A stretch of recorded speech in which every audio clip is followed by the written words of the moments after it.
assisted carries, but for the meantime, focusing on providing some sort of value that isn't just damage and making sure that your solo lanes are set up for success seems to be the way to go in this new LCK summer season.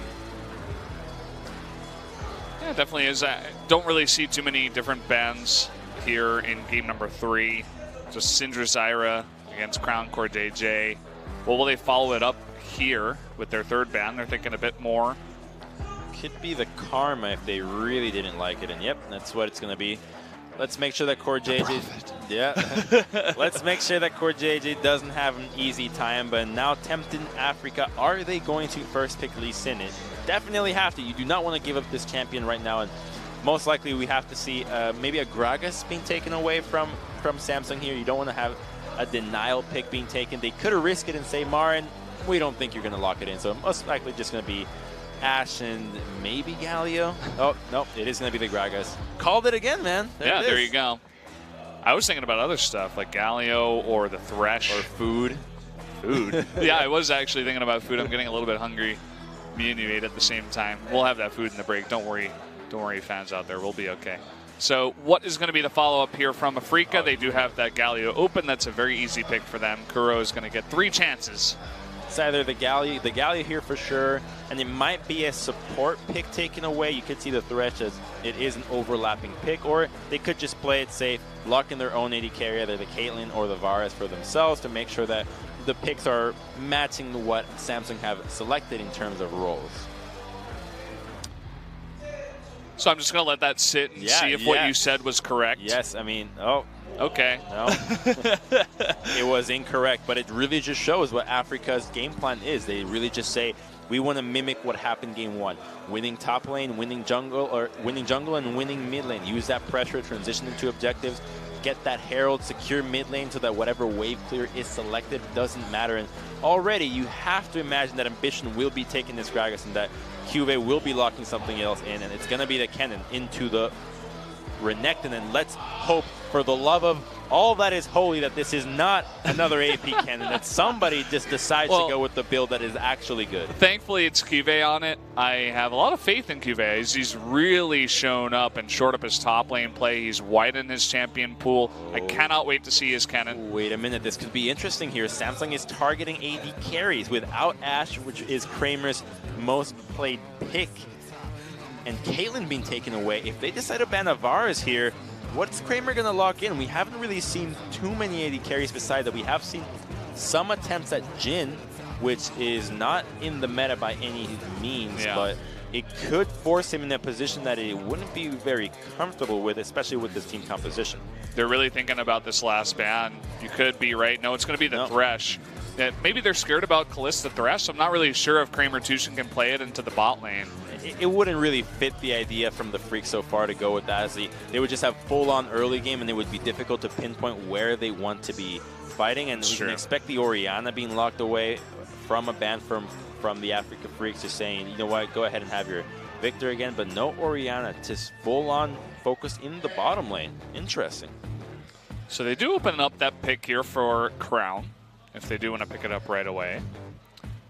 It'll have to be saved for the last pick. It would be pretty ballsy to take away the mid lane pick right away. So they really just want the counter pick for the bottom lane for CoreJJ.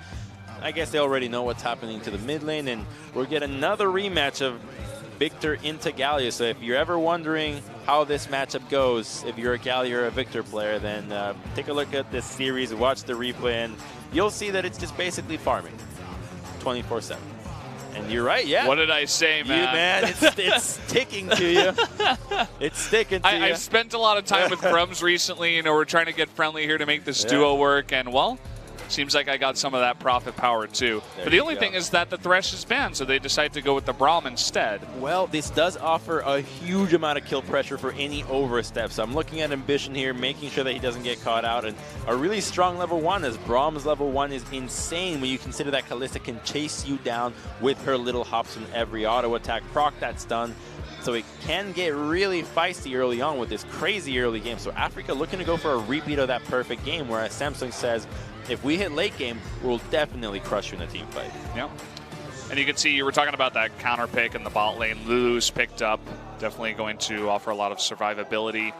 will be able to poke down Braum a little bit as well and just handle the Callista. You know, you can polymorph it if it gets too out of control. You can get in there, exhaust, and really just shut it down if need be. But there's just so much zone for Callista to do anything when the team fight happens. There's volley, glitter lands, literally Victor and everything he has to offer, Gragas, then Kennen, and so Afreeca really has a timer on this matchup. Otherwise, they're going to find themselves unable to really bring anything to the table when it comes down to a 5-on-5. So lots of attention into the top side. If they're able to put Kennen down early on in this matchup, then Marin can take over the game and use that advantage to get that Herald and snowball very quickly. Well, doesn't really need to be said, but I'll say it anyway. This is going to be a very exciting game, especially with the composition here from Afreeca. They have so much engage. You can see Callista throwing in the Braum, the Galio, even the Renekton. And from the other side, lots of ways to disengage. So Samsung, it's kind of their composition, you know, play for that late game, sit back, defend, defend, defend, farm for that late game. They are going to be on the red side this time. So we won't see that incredible, you know, red buff warding. But either way, guys, we are all ready to start up game number 3. Go out there, tell your friends that this is going to be a pretty sick game. Let's jump into it right now.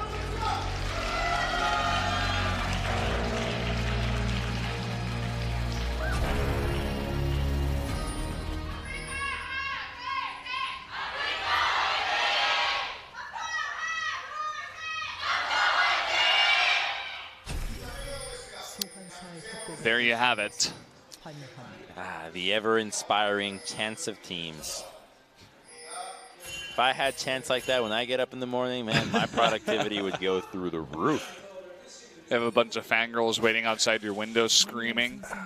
I don't know. Is that the dream? I don't think that's the dream. If they cheered for me to just like go to the gym and get my job done, then yeah, I would. And then they leave and they don't harass you as you leave your apartment. I would really love that. That doesn't sound all I'm too on bad. the 3rd floor though, so I can't really. Hey, they're pretty loud. I'm sure you can hear them if you keep your window open. Oh, I don't open my window, man. It's bug season out there. My blood's too sweet, and the mosquitoes find it too succulent. Oh yeah, man. You're not the only one. I bought myself a dehumidifier, but also this big fan, so that I don't have to open anything in my room. No windows are open during the summer. Oh, I do not want to go in that room and see how musky it is. No, it's nice. You open the windows every once in a while. You have course. Stockholm syndrome to your own house. It's very bugless. That's what I like about my room. Nice big leash here for Spirit, as you oftentimes do see for the Lee Sin on the Raptors. Ambition will be starting on the blue side this time around, getting a leash from Core JJ. An atypical start, as you normally would have expected him to start on the Raptor camp, as Gragas AoE is pretty easy to clear out little minions early on, but starting blue does increase his clear, gets a little bit of that extra AP, that mana that is so good for him to spam, keeping his HP up. This means that the junglers will finish in the top side of the map, where the attention has been previously in the first 2 games, and so now that the map hasn't been split, we can expect a little bit more action and things getting chaotic into the top side when you're dealing with 2 laners that can set themselves up for kills very easily in Kennen and Renekton. Yeah. It seems like the idea for Ambition, at least, but we do see Spirit coming down here to the doubles, going to clean that up. We'll see if he goes ahead and... I think he'll recall after this, most likely. It's just the standard route for him to go for. Otherwise, it's a pretty big waste of time to just route back from doubles up to the blue side of the map, and go with probably a longsword and maybe a control ward after this. I think he has enough gold to do so. Yep, there it is. There you go. This is definitely going to make the timing a little bit different compared to as if he went Raptors red, blue, and tried to go top.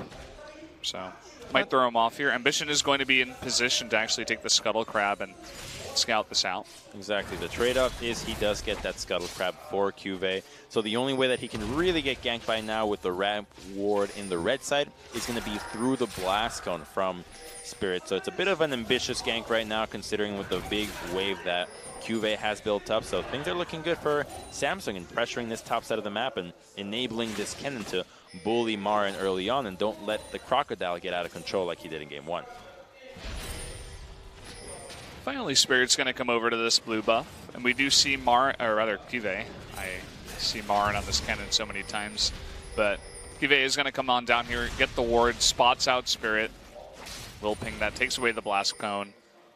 And a nice bit of information against Spirit here in the jungle. He's cleared out everything. It's just the full clear there from Spirit on this Lee Sin. And he's bought himself some time. The vision has allowed him to get past this, but Spirit says, no, I'm going to abuse the vision and maybe look to go around. He's looking for mid lane, though. Can they get a cleanse at least? Looks like they will at least get the cleanse. They do land the Q, but it would have been a little bit risky. Yeah, no need for him to take this unnecessary damage early on, as that would open up Ambition to really go into the jungle and harass him and maybe even lose that camp. But lots of pressure to the bottom side from Samsung's bottom lane here. Ashe and Lulu being quite capable of bullying out the shorter range Braum and can. Oh, you just hate to see that. You just hate to see that. That's just disgusting. It's worth so much. It's worth 3. It's actually worth losing 2 minions as long as you can secure that cannon. Yeah. I don't know how many times that has to be said, that cannon minions are the most important minions by a factor of 3. That's a lot, man. Yeah. Pretty unfortunate. Marin, he's, you can see he's definitely struggling here. Just, that's the really tilting thing for me when you're in a really hard lane and you finally get an opportunity as the lane is pushing to get one of these cannon minions, and then you miss it because you know it's your own fault. And then you have your recall delayed. Definitely a very unfun matchup in lane for Marin right now. And even worse is that the lane is frozen. He's going to try to unfreeze this, but his HP is not high enough, and he doesn't have vision of the try, so he has to consider the possibility of Ambition being there if he were to try to break the freeze. So Cube will just be getting a little bit of harass here, but he has to recall really far back, and now the CS lead is starting to pile up for Cube, and not the position you want to be in as a Renekton early in the game. Hey, you can see that Cuvée. Okay. Oh, he's stuck in there. Kuro's going to face check this. Doesn't look like anything will come of it. But one thing I wanted to point out as well is that Cuvée started the Doran shield. We don't see the cull on the cannon as we have seen many times in lanes like this. And he wants to have that survivability. He wants to make sure he shuts down the Renekton hardcore with that Doran shield. It's really important for him to have regen in this matchup, because as Ken, you want to be using your auto attacks to harass, and Renekton has a lot of ways to gap close and actually trade back for you. So if he were to have gone with, say, a D-Blade or D-Shield or maybe even a Colt to start with, if he were to take a poor trade, he'd basically give the lane up right away. So by having the Colt, he can ensure that the lead that he has and starts building is a little bit safer than if he were to go with a much more offensive build. Yeah. Exactly. We covered it, Crumbs. We did it. Evidently. Accurately. Figured it out. Nailed it. Marin seems to be having a little bit more luck in the top lane as he has hit level 6. He has a lot more pressure. Spirit's coming up here, is spotted on a ward. Immediately, Kive will back off. Just farming happily for all these lanes. Of course, when level 6s are hit all around, then things might get a little bit spicier, but so far, not a whole lot besides the CS lead in the top lane. TP does get burned from Cuvée, and if he stays up here, it might prompt Marin to burn his own as well. But now that Spirit is level 6, might be thinking about ganking Crown. Unfortunately, his cleanse is right back up. Yeah, not the longest cooldown on that one. I think it's just about to get that cooldown back. So just in time, right after he gets that blue buff, should be pretty safe to just continue farming as is. And good news is that Cuvée is going to be going for that Blade of the Ruin King Ninja Tabi's build. So good stuff from him. Showing Marin how it's done. So, I mean, we thought the entire world was showing him how it's done, but maybe he's looking at some wonky build in China for it. And Spirit sneaking around with the control ward. Oh, this could be it. Cleanse at least has to get popped. Yeah, there's the cleanse. Can Spirit land this? Ambition is going to be in position to help out his mid laner. And once again, they do get that cleanse, though. So will open up some opportunities, perhaps, in the future. Unfortunate timing, actually, because I think he could have been able to maybe even burn a flash had he not had to ward hop over the control ward to try to close the gap. But the pressure and chunk onto the mid lane that unfortunately also hit Ambition will mean that they can just transition to a red buff steal. So an advantage does come out of it, and now Cuvée is not tanky enough to survive this by any means. So Marin will push this wave, and if they can deny this cannon minion and really fat wave, this could be disaster in the top lane. Cuvée has to be careful. Oh, this is really hard gank to botch considering how easy these champions can execute. There it is, the double flash on in. There's the slicing Maelstrom. Trying to trade a kill here. Cuvée will flash away. Marin should be able to finish this off, but Cuvé's on the run. Doesn't have his cooldowns, and that is going to be Cuvée escaping from the double flash gank of Marin and Spirit. Does not pay off. And this guy's Spidey sense is off the charts. Reads the play right away and retreats, so he puts himself in the position where Spirit has to rush the gank. The wave just wasn't quite there and is able to escape and doesn't give up the kill. And while the CS is lost, the fact that he doesn't die means that it's really not all that bad, as he still has that CS advantage. And man, that is really well played by Cuvée.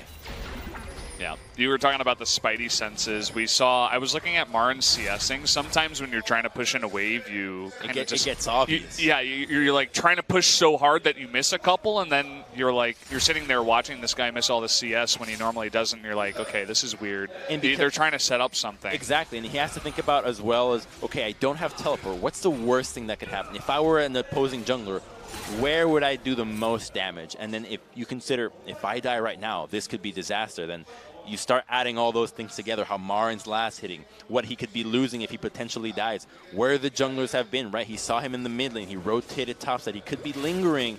Ambition hasn't spotted him. Put those all together, makes the right conclusion, and maintains dominance in this lane. Yeah, definitely a huge play to bring attention to. Nice job by Cuvée. He has been popping off in a lot of different ways in this entire series.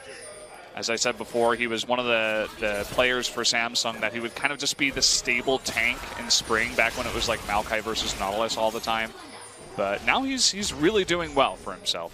And speaking of popping off, the amount of vision that Samsung have around mid lane, those double control wards, and now Afreeca have to group up to try to clear out. I like that they're grouping for it. So immediately as the wards get laid down, they say, no, we cannot allow this. We need to have some sort of control in mid lane, because if they can keep Crown at a distance, that opens up Kuro to move around the map, look for more heroic entrances anywhere, and those make the difference because they offer dive plays, they offer defensive capabilities, and just the fastest semi-global presence in the map right now. Trying to set up something here onto Ambition. There's the kick, and waiting for the flash, but Wild Growth will save him for now. The cask will push the rest of Afreeca away, and no kills come out of that was engage. One fancy engage, but the chunk on Ambition means that Spirit can now choose to go for an Ocean Dragon, and there's not going to be much counterplay. However, Ambition is fancying it, and there is TP available on Cuvée, but they will secure with Ballista. I mean, it's kind of meh for Afreeca. You know, they've got Lee Sin, they've got Marin up top. Neither of these guys have mana. It's kind of just taking the dragon because you can, an opportunistic objective. Yeah, it's not the craziest dragon, but it does help because at least they're still laning, so there is more value in it than it being past the stage of turrets being taken. But yeah, I think it'll just mostly just benefit Galio, who already has very low mana cost, so it'll probably help out in maybe some extended fights in the later stages in the game. But for now, as you say, let's take it and hope that the roulette is beneficial, and we finally get our first Infernal. Oh, here we go, the flash on in. Tushin, they actually do miss that. They're trying to continue engaging, though. Here comes Spirit, trying to follow up. There's no damage, though, on any of those members. Really surprising how the ultimate miss on that one. That actually would have definitely been a kill going Afreeca's way. Yeah. First brick, considering that they have a Lee Sin with red buff, might have also, or first blood, might have also meant first brick. So, bit of a misplay there. They go for the engage because they burned the Wild Growth to try to save Ambition before. So they had an ultimate advantage, and there was the time to go for it. Oh, here we go. They're trying to make something happen here on Cuvée. He doesn't have his flash, but we do see that Kuro is spotted on a ward, and Cuvée will lightning rush to safety. Still trying to put attention topside, so they have to debate where they want to commit for both these teams. There's no flash on Kalista bottom and no flash on Ruler as well. And with the teleports available from both these teams, you have to imagine that bottom lane is going to be the focus, although Spirit once again fancying topside, and there is no vision from Cuvée. Is he going to try to ward hop over the wall to try to go for this, or secure the red? Red just spawned, so great buff control there from Spirit. Yeah, they definitely need some more vision in this deep red side jungle too. You can see that coming in is Marin, puts one onto the doubles. You can see another ward here at the red buff. So lots of nice control, taking away that red. And just on top of it, only one red buff has gone to Ambition so far. Their own red buff is up. So keeping the pressure up and the vision means that the plays that Ambition can make aren't really there, but as long as the gold lead isn't suffering and kills aren't going Afreeca's way, Samsung has to be happy with this. If they scale and get to a 5-on-5, I think they'd feel happy with the composition, as it's a style that they basically had all of last year, right up until playoffs in the Worlds, where they really ramped up and became a team really capable of dismantling teams early on. Yeah. Even though we haven't had a kill just yet, and I know you guys are in the chat spamming Resident Sleeper and stuff like that, there has still been a lot of action all over the map. You know, Spirit doing a lot. They try to set up kills. It's just the tension is building for this first blood, and that's really when we're going to see which team is going to get ahead. You can see something brewing down here in bot. Nice flash. They're onto Ambition. They're going really aggressive.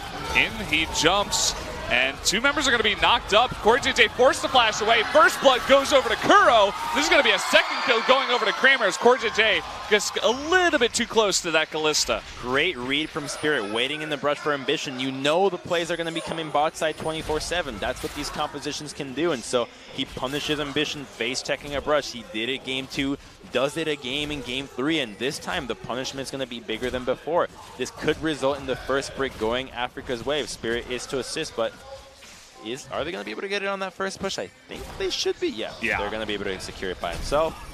We'll take another look at the replay there. He was basing, but just no chance. And the kick flash, while looks ambitious, because Gragas doesn't have flash, as long as he stays blocking the body slam, there is no chance of him escaping. And it's just an easy 1-2 as Lulu also gets caught without sums. It's so funny to see Kuro's just participation in that fight. All he does is heroic entrance and pick up first blood and then walks away. All me, He's like, baby. yeah, I'm doing huge amounts for my team. I push the mid lane and then I walk on in, get the heroic entrance, and that's about it.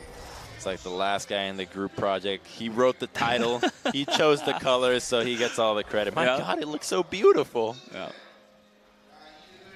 Puts his own name bigger than the rest. He's like the only group dude, project leader. Only guy that knows calligraphy, so he just looks fancier than everyone else.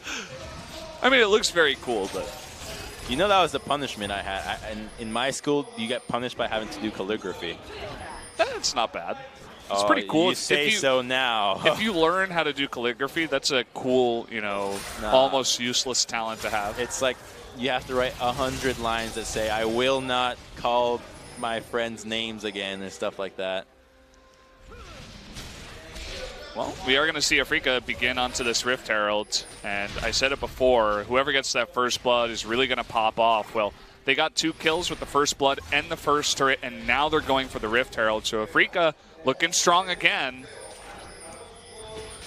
This Herald's going to be used definitely onto the mid lane because they want to crack that turret that Crown has been defending just so dearly with his life so far, staying pretty much without roaming. It isn't an HP that if they can group up somebody else to hit that tower, then it'll go down a Herald, but the teleport comes out to try to secure this objective.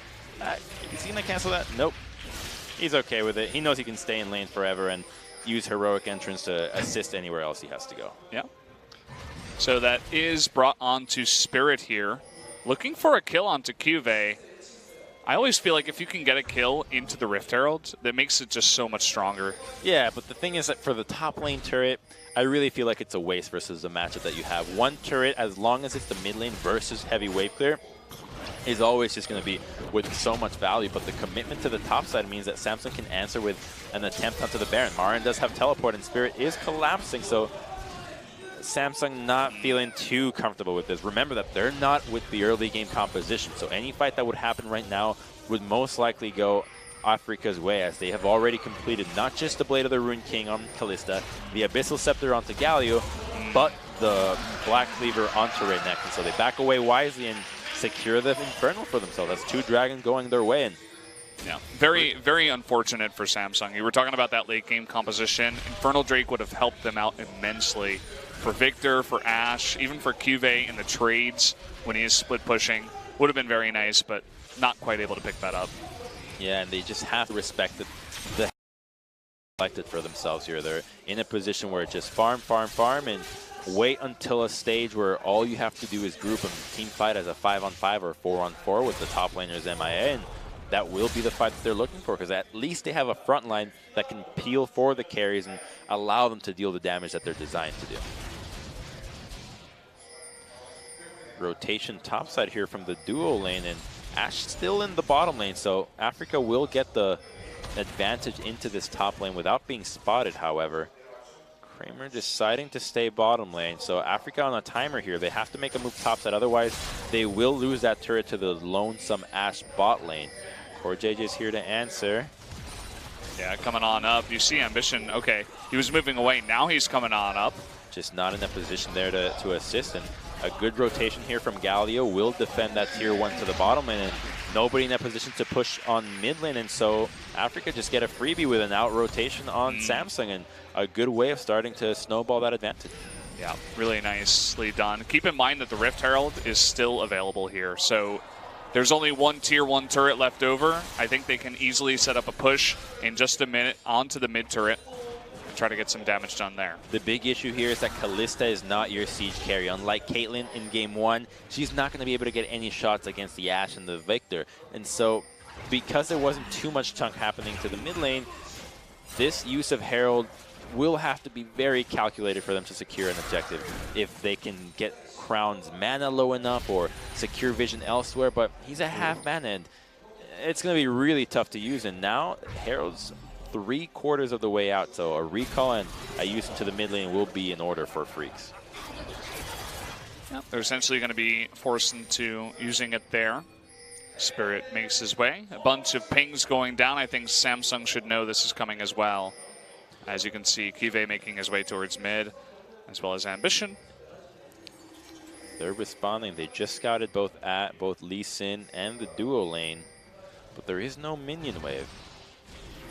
At least Crown isn't here to defend this turret, so this could actually be the move that the Afreeca Freecs are looking for, because the biggest wave clear tool isn't available to defend the tower. For some reason, he's assigned to the top lane against Renekton, so he has kill pressure, it seems, so that's why. But I feel like at this point, when your goal is to stall, it's more important to defend the turret, and wow, it actually gets transitioned into a tier 2.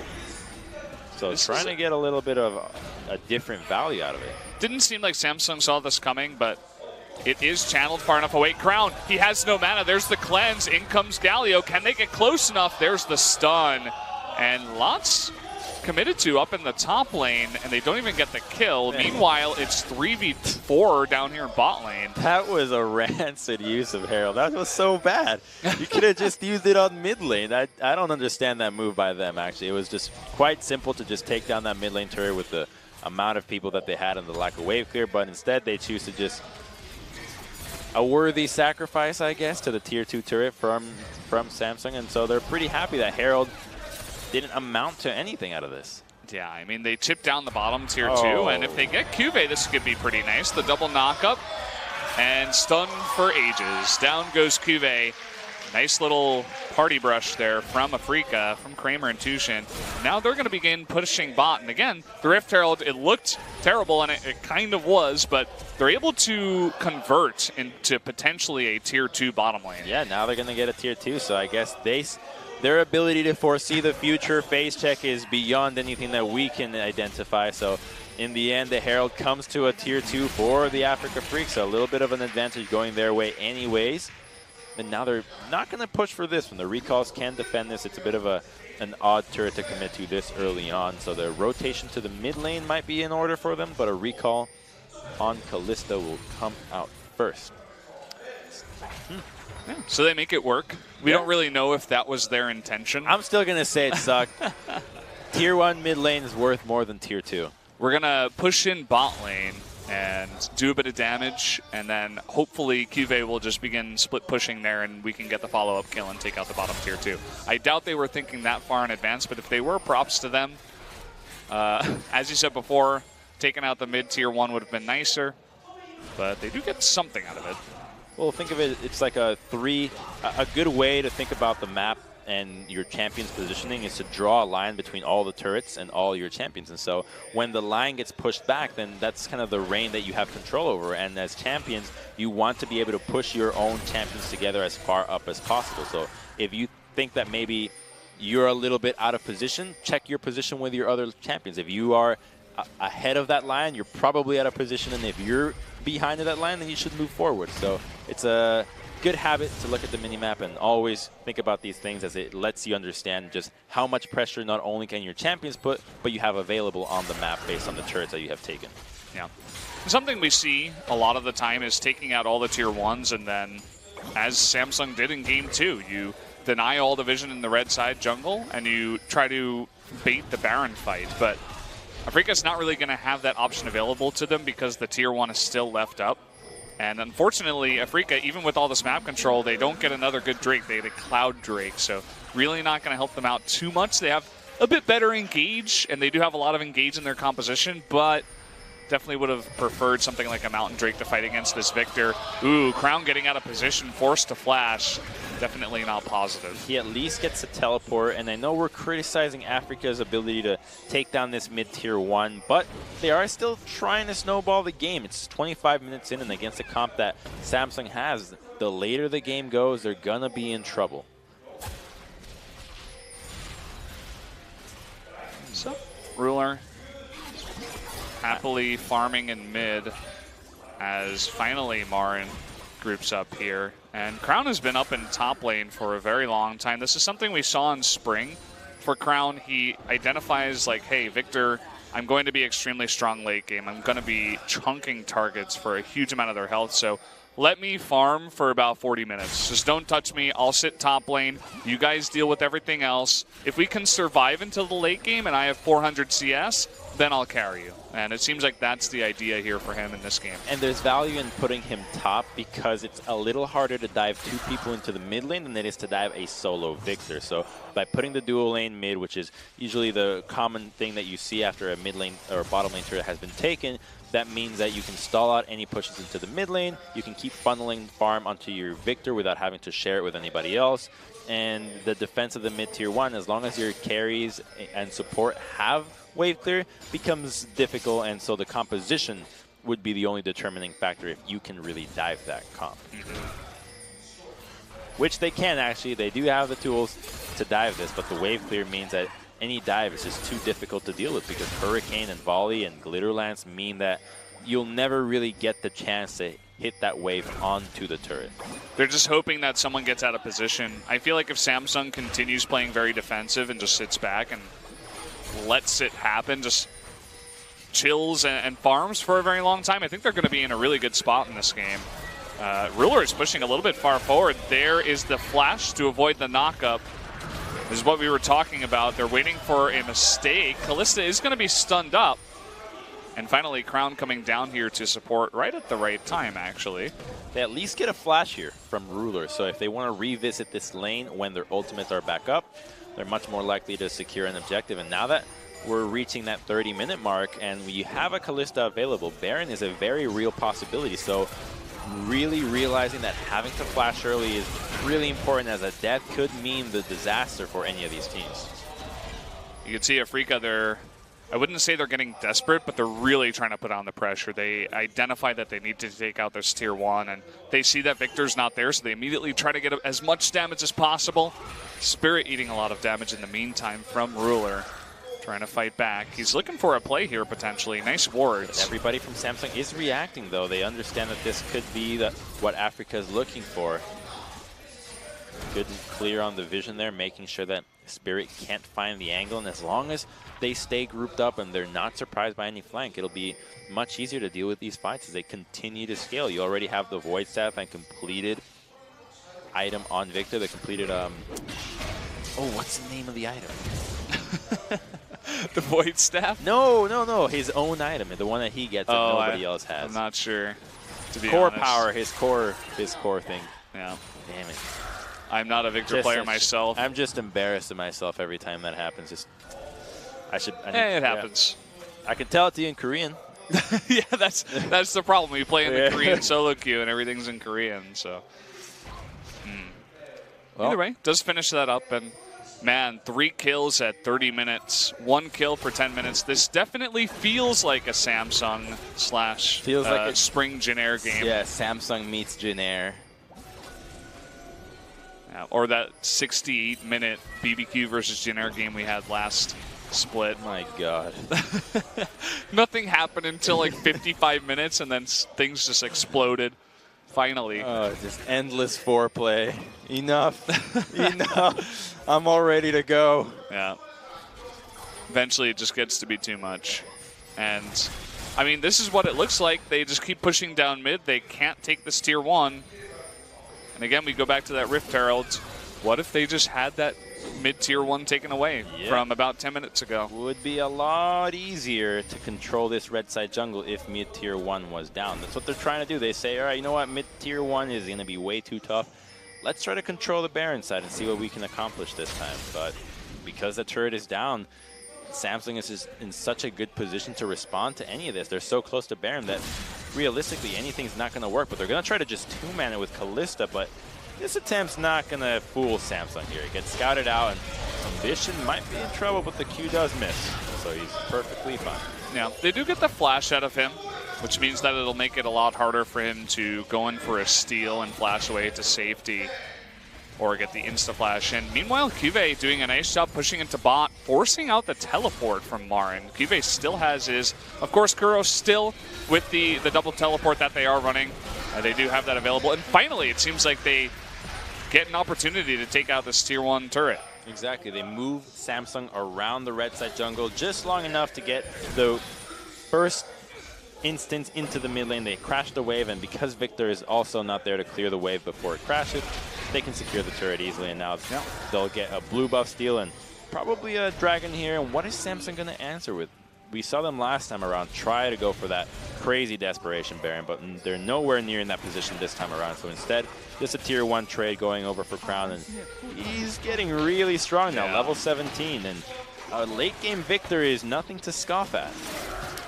This is what we were talking about. He has bought himself, or Samsung rather, has bought Crown a ton of time to just farm up. He's sitting at the most CS in the game. He's 0-0-0, but still very, very fed at this point. And the interesting thing about these fights is now that for Afreeca to win these fights, it's going to be on almost exclusively the way that they play it. Their champions aren't really the strongest anymore, whereas for Samsung, they have champions on their advantage, so they have to play the fights more defensively. Staying alive is going to be more valuable for them than just bursting out anybody from the Freaks so far. And when you see these two different clashes of styles, it really makes for quite interesting fights that we have just been denied for so long in this 30-minute. Do we want a 30-minute siesta? It's a siesta. That's what we'll say. Oh boy, that's actually really good. The siesta. It's yeah, it's pretty much been that. Just sitting back. We do have the Elder Drake spawning eventually, so that'll make some plays over there, hopefully. Unless it gets traded for Baron, and then... Come on, don't take my hope away from me, Crumbs. All right. Hope's all we've got, man. Hope is always necessary. Yeah. We're getting to almost 1 kill per 11 minutes. Let's not bring that stat up again. Hey, Kalista actually... Like, it would be super exciting if at least objectives were being traded, but it's 5 turrets being taken, so that's pretty much a tower every 6 minutes as well. So it's also quite slow in that regard. Snail pace. Actually, I was thinking about this the other day. You know the term glacier slow, right? You've heard that before? Yeah. That term's going to become less and less relevant as glaciers continue to melt. The poor glaciers, they'll be faster and faster, so no longer will we have glacier slow. We'll have to move to tectonic plate slow. Yeah, well, you guys know the term, thanks Obama. Well, that'll quickly turn into thanks Trump. Hey, let's not get political here, man. We're in a different country. That's true. We're out here on our own island. We have solace. Everybody is affected by the glaciers. I'll just say that. Yeah. Are we going to have some action here? One turret. Oh, Kuro's trying to stop it. It's not going to happen.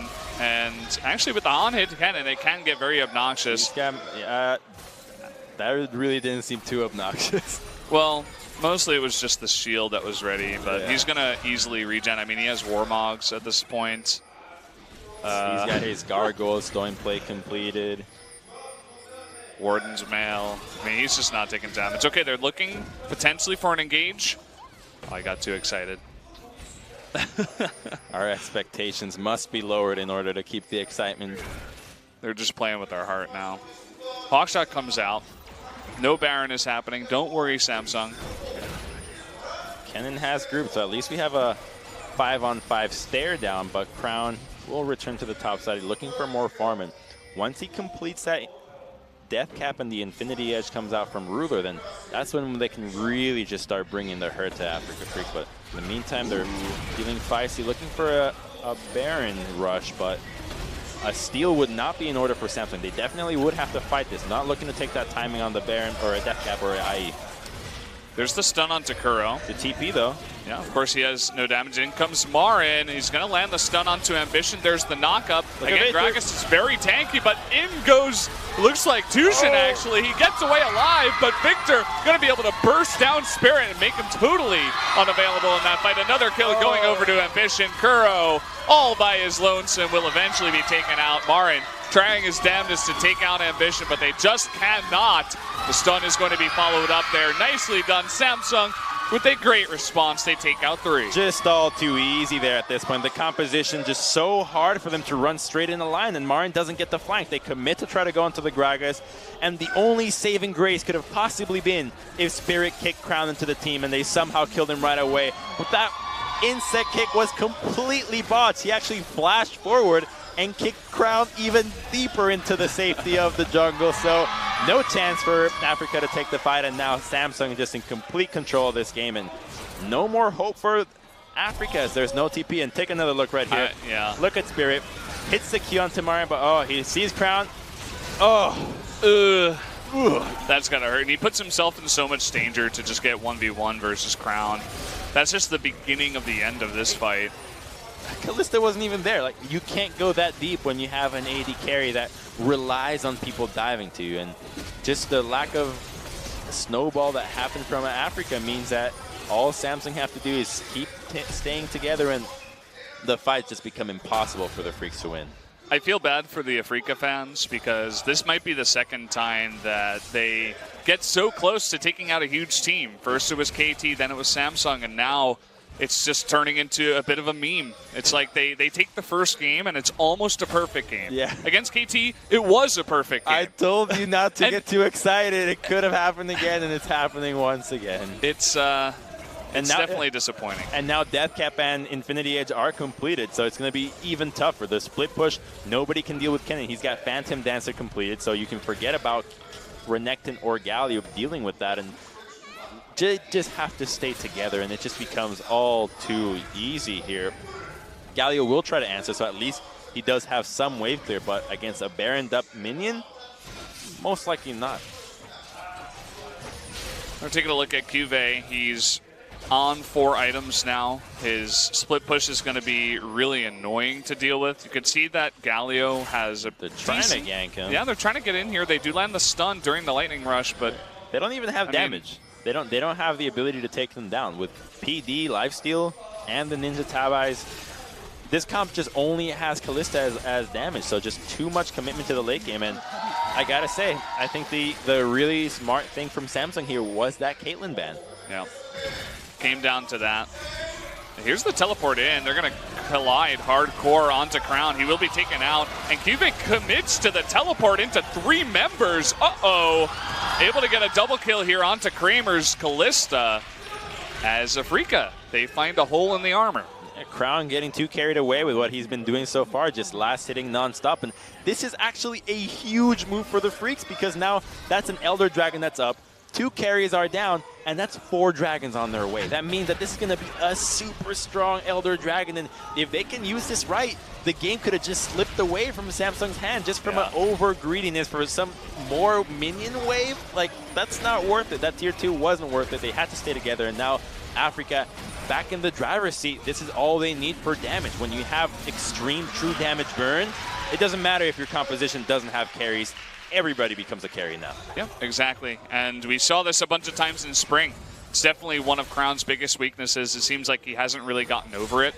And as you said, perhaps we counter-jinxed it. Maybe Afreeca actually will take the game off of that mistake. Well, that's already 1/4 onto this Elder Dragon, and there is still a lot of wave clear on Samsung, so they would have to go for a crazy dive. That really seems to be the only way. They have the tools. They have the tools to do so. They need to be grouped up, but if I think they just got to go for it, you know? It's really tough, though. Like, they can't escort the minion wave to crash onto a turret, and so when you're dealing with a dive without minion waves, it just becomes so tough to pull off, and something that you rarely practice, and a move that is almost never necessary to do into a game. And because there are no objectives to fight for anymore, Samsung can just be very content in waiting this one out. Yeah, and you can see that's exactly what's happening. Afreeca, it seems like just getting the 2 kills and the Elder Drake just gets them back into the game.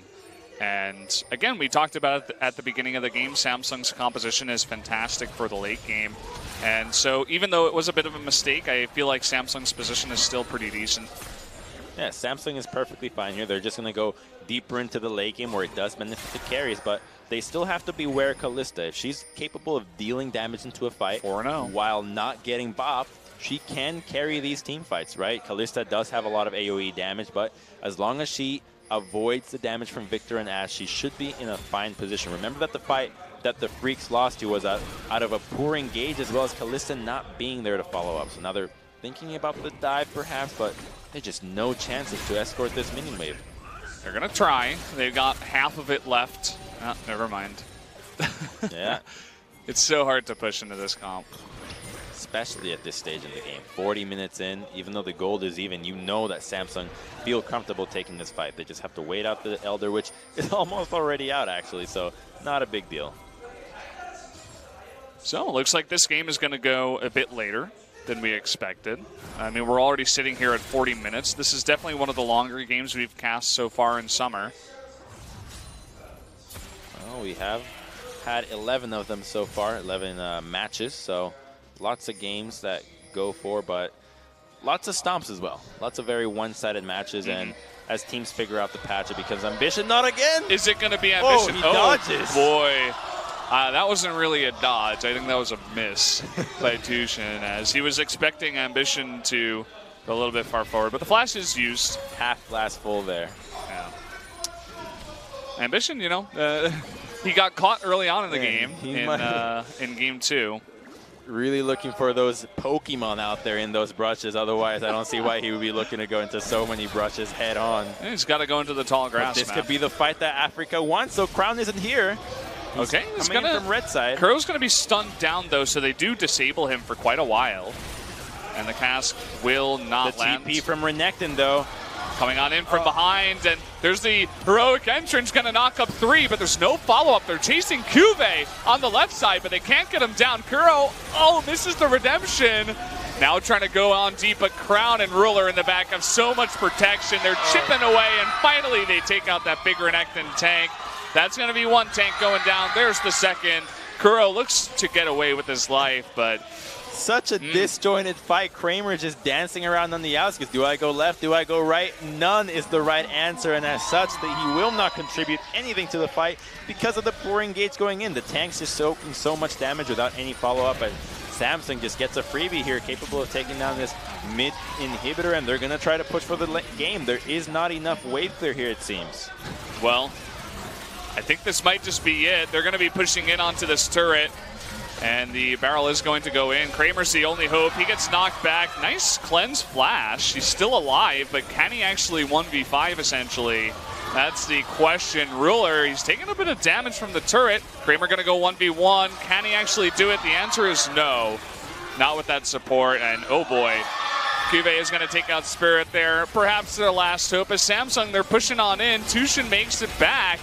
Oh man, he is just going to be going down. Maru trying to re-engage here. There's the teleport. All they got to do is attack that Nexus. They're trying their hardest. It's not going to happen. There's the win, going over to Samsung in a very long 2-1 victory. Oh, a game that Afreeca, they knew what the game plan was, but they just did not execute. Too passive in the early game results in not enough advantages.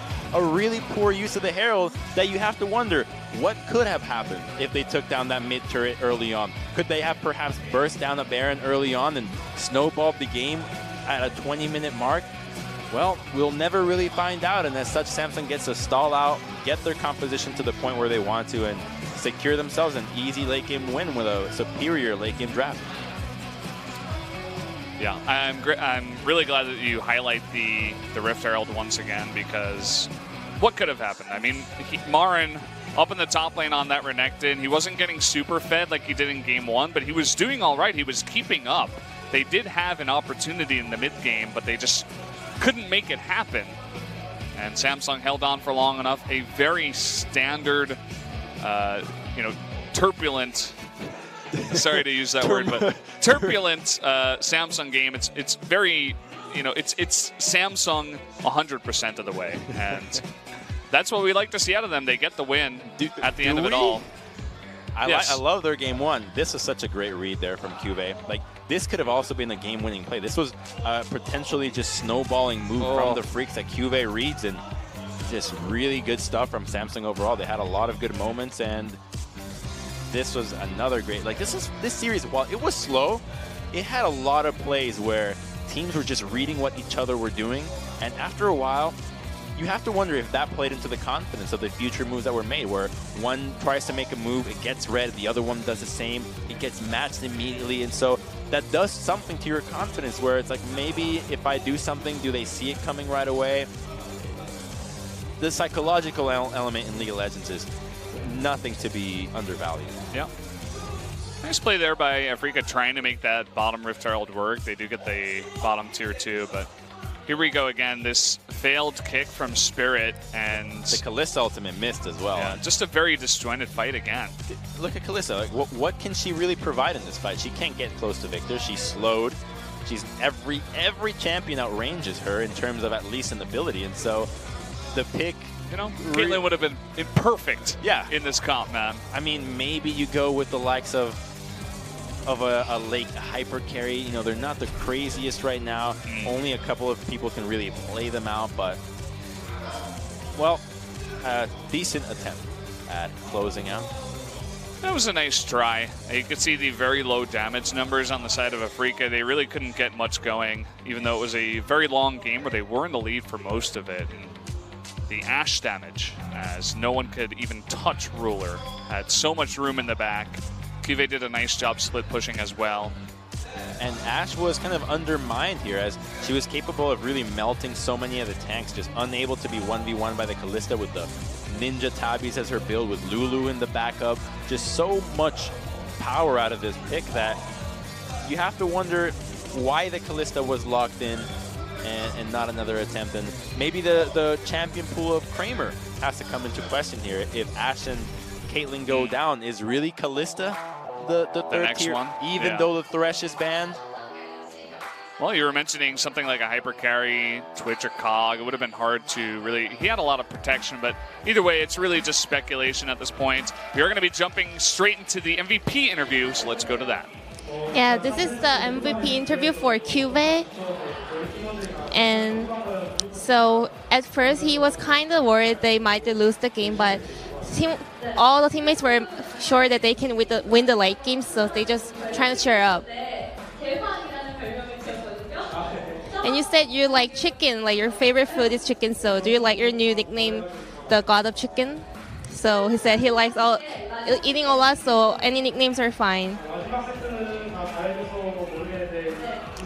And who do you think will be the last MVP for the set 3?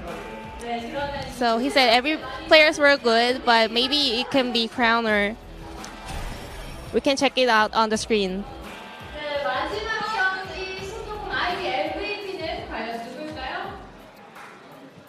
Well, the MVP of the last game was Crown, so just to throw that up there, sitting at 4-1-2, he still had 75% kill contribution, and he picks up his 4th MVP. This guy is just MVP material all over. 3 Victor games in a row, and that already, the fact that he can play Victor and see success with him is already enough to say that is a player of a different caliber than most, and as such, plays the team fights out just so well.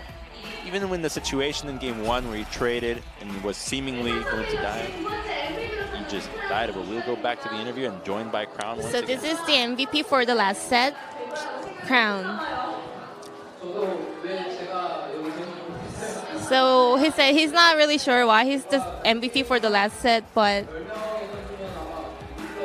all the 10 players might think the ruler will be the last set MVP. So what was the play of the game for today?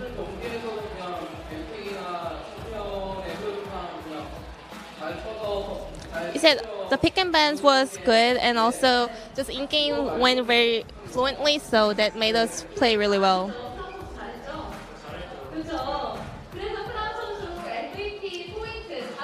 So Crown is at the first place of the MVP points with 400 MVP points.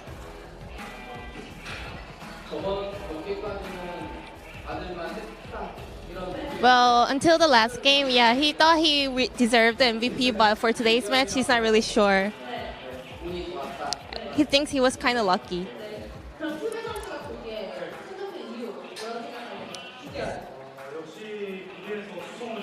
And Kivet thinks, well, he protected the mid tower quite well, so that's how we got the MVP points.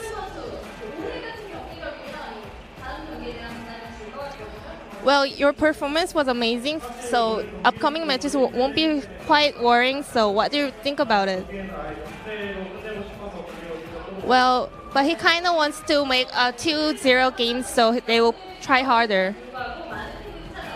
And it was rainy today, but a lot of fans came here to cheer you, so last message for your fans. Thank you for coming in this gloomy weather, and we always thank you for your love and support. He's still not sure why he's here for the MVP interview, but he's really thank you for all the fans, and he always appreciates all the love and support.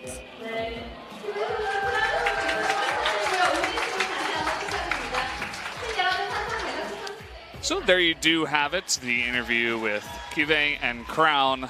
Crown, I said it on Twitter, I'm like, is this guy going to get another MVP? He was the highest MVP for spring. He had the most points, and he's well on his way once again. And the cool thing about MVP and trying to fight for MVP is that being MVP here in the LCK means at the end of the split, you get a nice fat stack of moolah for being at the top of the table. And so Samsung and himself will be top of the table, 3-0 now, +4 on themselves. And Longzhu and SK Telecom, I'd say, are the teams that you'd be hot on their tails, and those two will be playing tomorrow in a really exciting match. Yeah, definitely go ahead and check that out tomorrow. We do have another match coming up after the one we just had. It was a bit of a longer one, but we will be jumping into Rocks versus KT after about a half-hour break, guys. So make sure you're staying around for that. And yeah, Samsung, it was a bit of a close one, especially after getting rocked by Afreeca in game 1.